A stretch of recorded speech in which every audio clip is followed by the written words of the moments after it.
La primera pregunta es, ¿qué es real? Y uno puede cambiar la realidad.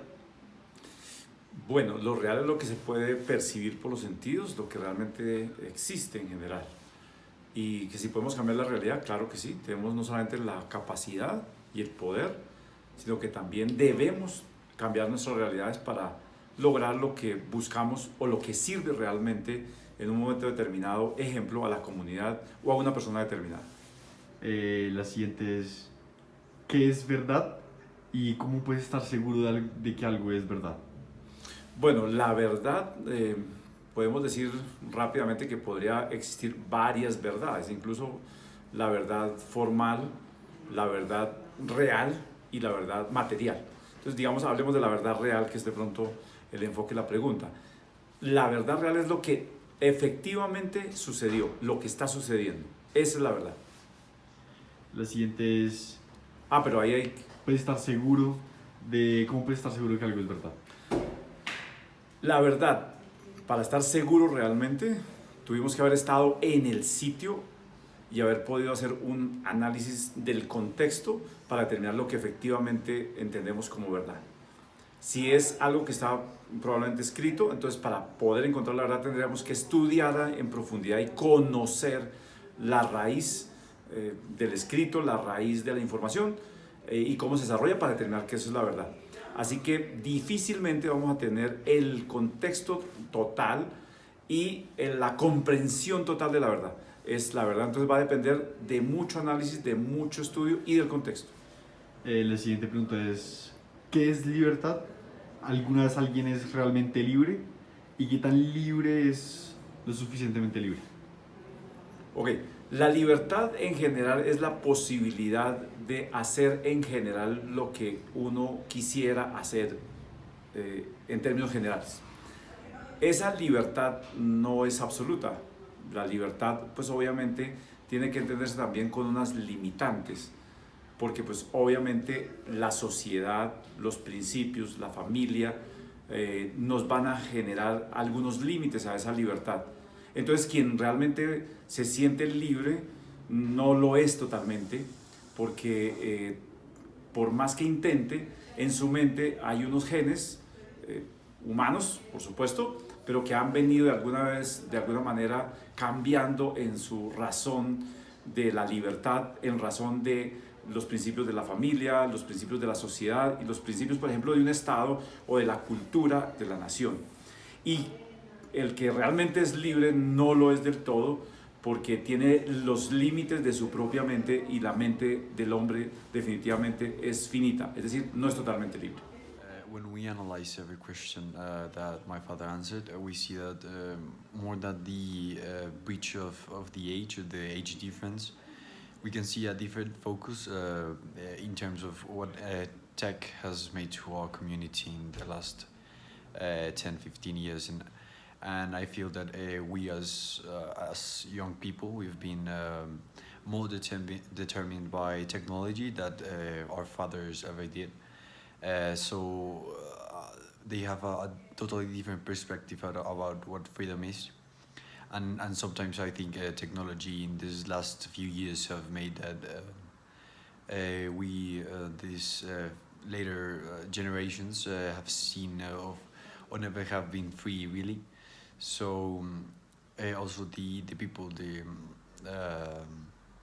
people who study this kind of stuff in recent years have given a very negative perspective and they've been very crude with the reality in what we live in. So in a kind of way, we are always trying to.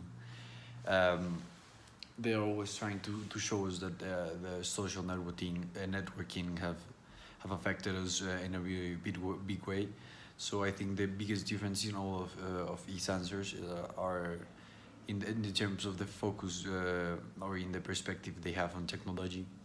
Well, sometimes my father talks about never really be free because of the human limits. I think we are today not free, first of all, because of the human limits, but second of all, because we are living in this kind of system where we are oppressed by the information and the technology surrounding us. So he gives us a kind of focus with the human beings and what the limits are to us, or how we can perceive reality, freedom, and all these kinds of stuff really in the eyes of a human being. But I think the last generations, with the focus that we have in technology, we've seen that there is something else beyond a system that has oppressed us, that have limited freedom even more, that have changed what really truth is. Truth for today in technology isn't what happened really, as my father told. Is not the exact thing. For us, the truth is what they want us to hear. So in a kind of way, the social networking have changed the truth, and they have always deviated the news, the important things in our daily basis, in terms of what they want us to hear. So we are never gonna learn the real truth, like the normal truth that we see. That's a rock, but we have always seen that our daily bases have been totally deviated in terms of what the people want us to hear politically and economically. So the truth for us is always is a totally different perspective. And when we talk about what's real for us, of us young people, is what we hear and what we see in social networking, and in also the big communication channels like the TV, where they are all under us a control from something or someone in terms politically or economically. So really we're never ever gonna learn the real truth, but we are always going to learn the truth that people want us to hear. And I think that this really comes an issue because our fathers or old generations, the tech really wasn't the same. They hadn't the same control over people. So they grew up thinking what their social little small group thought. And I think that there was a lot of diversity in kind of what they thought. But today, in these days, we are seeing that we don't have a diversity in what we think. We are always in the same group of what we think. We don't have a different perspective of life rather than a criminal perspective. So I think the biggest difference is that how technology has affected the two generations or the two ages of people. And I think we've been they have a lot of their perspective is on the men and the reality, or what we see and what we feel and what we touch. Well, us we see that sometimes reality is what happens under curtains and in the background, and that we never really feel or perceive. So the biggest difference, I think, between the two generations, more than anything of age, is the perspective that life has given us. They live in a life where maybe tech wasn't really important. They had radio, but they really didn't communicate with each other that often.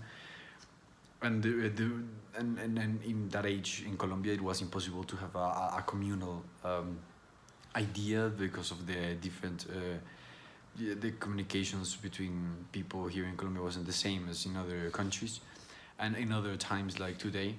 While we are always in contact with the world, in contact with others, so in a kind of way we are always living in this tech world where everything is the same for everyone. And I think the biggest point is that point where there's the perspective is very individualistic of the human and how the person perceives and how he needs to find the truth by himself, by discovering things, what happened, and learning.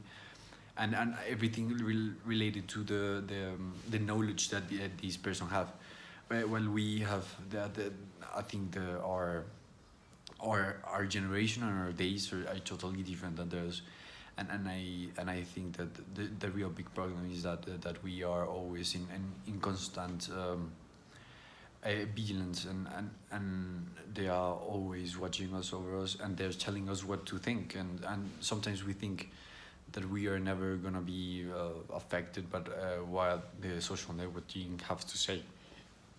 But at the end of the day, every single idea that we have is an idea that someone else had, and I think we live in this community where everything is the same for everyone, even though we are different. The message that the system has given us is that we are all the same and we need to follow the same things. So I think the biggest perspective and the biggest change between my answers and what my father's answers were is basically how we perceived our daily day basis and how they've been affected by technology.